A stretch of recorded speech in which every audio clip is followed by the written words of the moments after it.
Well, ladies and gentlemen, as you are all aware, this is the day one of Infocom Dhaka 2024, and we have some very, very exciting sessions today as well as tomorrow. Right now, we are proceeding towards a keynote address, and this keynote address is going to be on human factors in cybersecurity. If you had noticed earlier, and if you had been hearing all our speakers for the inaugural ceremony, they did touch upon this as well. And probably this keynote session will be elaborating on that. For this keynote session, we are super delighted to have Mr. Abhijit Chatterjee, the Director, IT, TCG Life Sciences. May I please request all of you to kindly put up your hands together, large and loud, and welcome our keynote speaker, Mr. Abhijit Chatterjee, right here on the stage. Can I have a round of applause as I welcome him?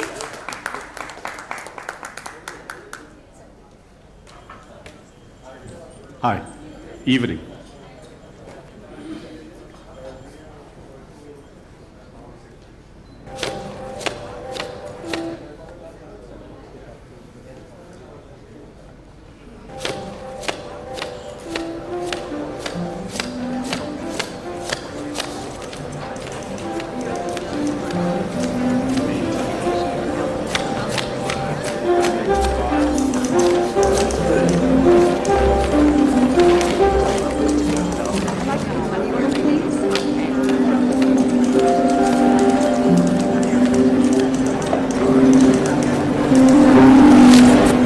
Welcome, Miami Mutual Bank. How may I help you?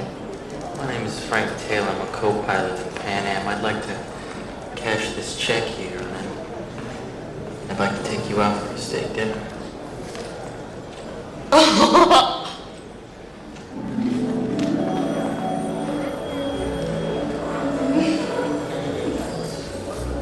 Let me see the check. The maker machine uses special ink to code the account numbers on the bottom of the check. And where are those numbers? They're right here. Right there? They're called route numbers. So where do the checks get routed to? I don't exactly know. Nobody ever asked me that before. Evening, everyone. How many of you have seen this movie? Let's see a raise of hands. What's the name of the movie? Right. This context is set in somewhere around 1960s, and what you just saw is a classic example of social engineering.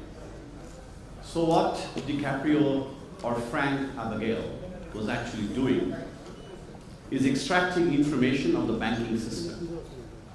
And this led to a few $1 million fraud for Pan Am paychecks. Let's come to the current context.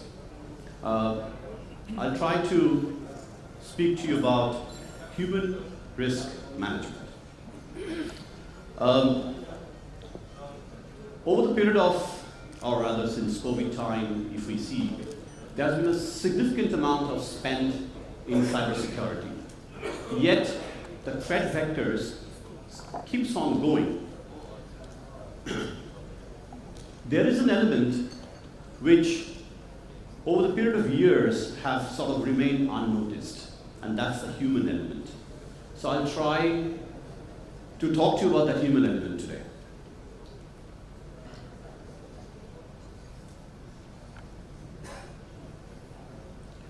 So companies have spent roughly about 172 billion in 2022, which led to a spend of 189 billion, projected to about over 200 billion this year.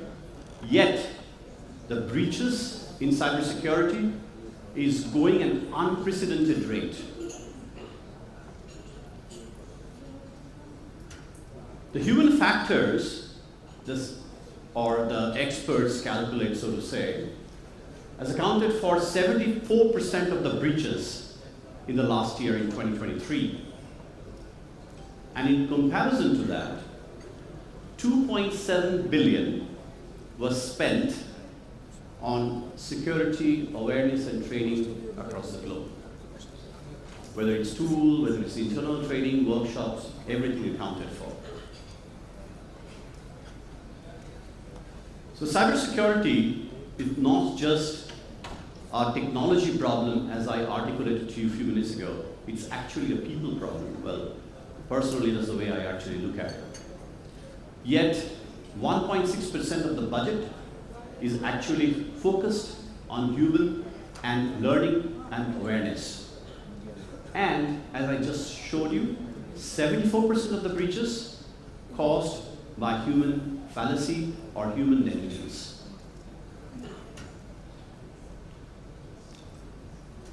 You will see a lot of data over here, which I pointed out, whether it's on the cause of breach by human element, which I talked about, breach of credentials, breaches involving a fish, etc. About 18 to 19 months ago, I was attending a cybersecurity conference in Singapore. And there are a few people from one US law agency. Okay. And the gentleman came on stage and he talked about there are two types of organization globally. One, which has been breached, and the other, who has not experienced the breach. About 3 to 4 months ago, I was attending an online seminar on cybersecurity. It was actually in a pharma industry where I work. Lo and behold, the same gentleman was actually called in the conference.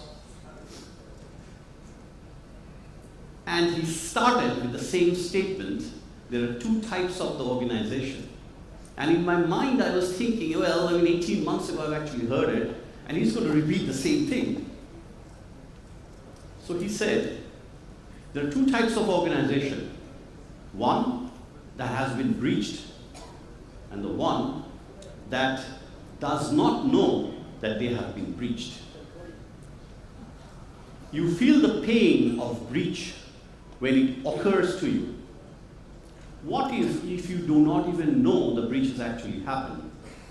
Yet, someone somewhere is mining your data, your customer information, your invoices, your financial data, and when it will hit you, there will be no turning back. You will collapse. That's the extent where we dwell and where we live today.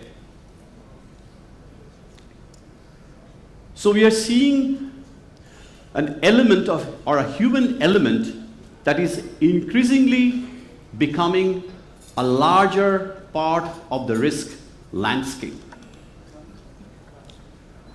So what's the plan? What's the way to mitigate it?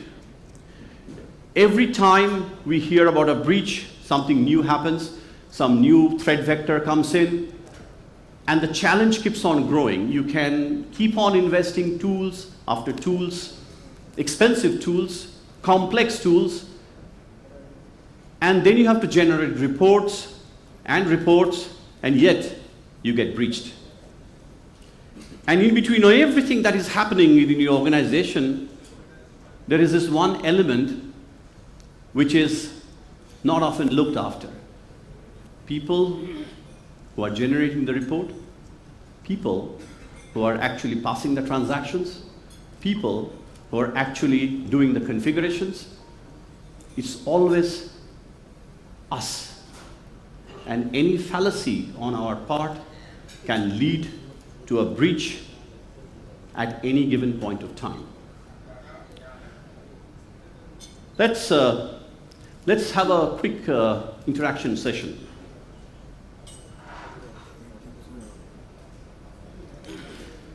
Okay, I've got a small question over here. What is social engineering in the context of cybersecurity? A, using social media for marketing. B, manipulating individuals to gain unauthorized access to sensitive information. Or C, developing a social networking platform, or D, studying human behavior. How many B's?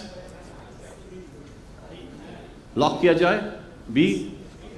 Okay. So B is the correct answer. Let's look at the next question.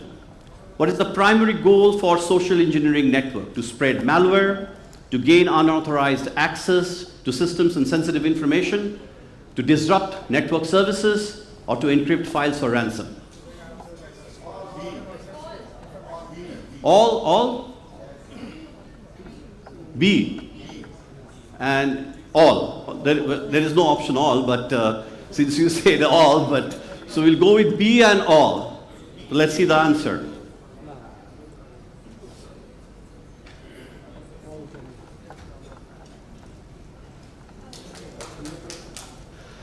Kudos to awareness and training, intrusion detection. I think my message is well communicated. All right, so in the construct of cybersecurity, personally, I look at as an array of pipelines. I think that's what I was trying to depict. And what do I mean by that? A pipeline is a conduit. There are joins, there are attachments inside that pipeline, right? Now, when the oil is actually flowing, there's someone, an individual, is responsible to ensure that flow through the pipe, through the junctions and the bends and every nooks and corner. It cannot be one individual in the entire ecosystem of this pipeline who can get this oil flow going. If it is one person, it can break any point of time. There are hundreds of joints and bends and turns inside that pipe. So likewise, cybersecurity or security awareness, protecting the individual organization asset, is not really the task of a single individual. It's an organizational requirement and needs to be done collectively by everyone, not an individual.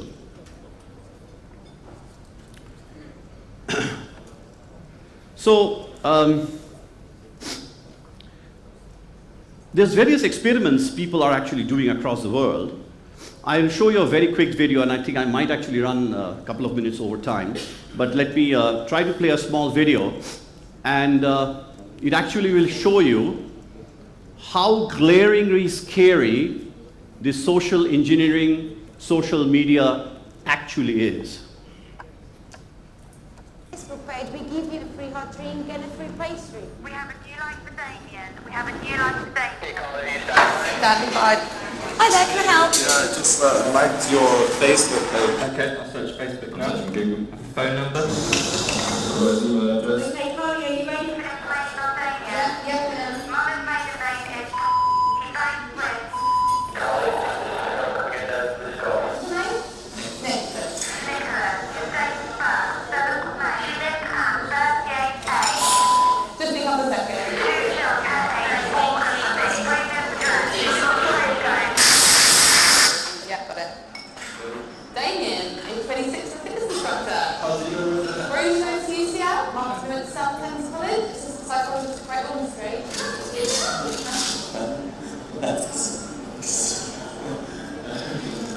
Oh, pardon?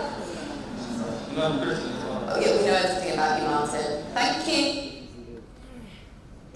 What you just saw was a small experiment done in UK a few months ago, maybe not few, about 9 to 10 months ago. So there's this cafe, and outside the cafe there was a van which was parked, and there were a couple of individuals which were sitting, and there was a small ad which was placed. If you give us a like in the Facebook, we'll give you some discount or something. By the time people came and gave a like on the Facebook, instantaneously, which you just saw, their data was pulled out from Facebook, their confidential data, their personal data, and it was presented to the individuals. It took barely, I think, 30 seconds to 40 seconds to pull that data. And it was presented to the people who are actually buying the coffee. So, brings me to the last part of my presentation, which is the human risk management. How do we do this human risk management? How do we control this leakage or the weakest link in the chain? Well, there are several ways you do your HRM. I don't want to bore you. You can always look it up later. One is, fundamentally, it boils down to training. Internal training, repeated training, and awareness building. And there's a lot of psychological factor that creeps into the process when an individual actually operates. The state of mind is very critical. Sometimes our state of mind compels us to act in a certain way. And there's a significant amount of study which is being done today globally on the psychological aspect of the employees and how they interact, and why they do things and what they do. So obviously, you can bring certain consolidation of this thought through a gamification process within your organization, where you can bring in training and adopt gamification, so you can create individual scenarios through which you can actually drive the training process. So you require planning to conduct these exercises. You need to find out what kind of training tools that you can bring into the organization. How do you assess? Remember, I told you the flow through the pipe is not a one-time process. Oil will always flow. So it's a continuous process through which you need to get this thing done and drive it. It's a continuous process. Security awareness, training, behavioral analysis is not a one-time deal. It is a continuous process. Again, there are various types of training opportunities. One is, again, compliance-based training. You can actually do role-based training, which I just talked about, and risk-based training. Again, this is going to take a long time to actually delve into the matter, but overall I'm giving you an idea how you can bring certain awareness within the organization to stopgap that, that leak that you actually have. The benefits, I think we just talked about. Real behavioral change you will start seeing within your employees, within the organization. You'll be able to efficiently use the resources in the organization. You will be able to create a vigilance process that is actually required as a safeguard to audit what is being actually done within the organization. And most importantly, it's about the cybersecurity culture. Last part. So there is a Apple Vision Pro as a price. You have to answer a few questions. So the first few people to answer this question will win this. And you have to give me the following information. Your date of birth. Any raise of hand? It's an Apple Vision Pro. It just came out. So, point taken. I think overall, the takeaway, cybersecurity challenges will keep on evolving across the globe. Technologically, there will be tools that you will be able to buy, configure. But remember something.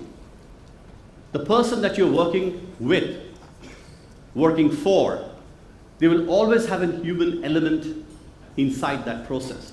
Whether you do the configuration, the maintenance, the support, anywhere. As I just pointed out in the slide behind me, it is a temptation sometimes which drives us to click certain links. It is all about the awareness. You answered all the questions correctly, so the awareness is already within them. You need to take this awareness that you have inculcated within yourself to your organization to drive better future for your organization and your colleagues. Thank you very much.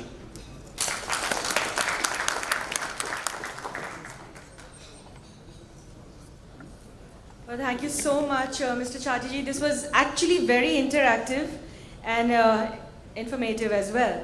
At this given point of time, may I please now request the Chairman, Council for Communication and IT, SARC CCI, Mr. Shafqat Haider, to kindly step up on the stage here and present a memento as a token of love and appreciation to our keynote speaker, Mr. Abhijit Chatterjee over here.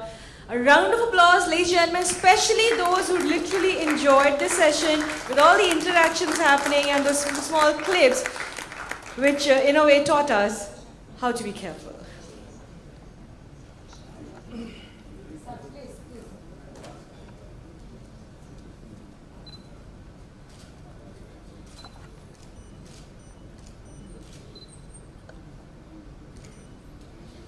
Well, thank you, gentlemen. Thank you so much.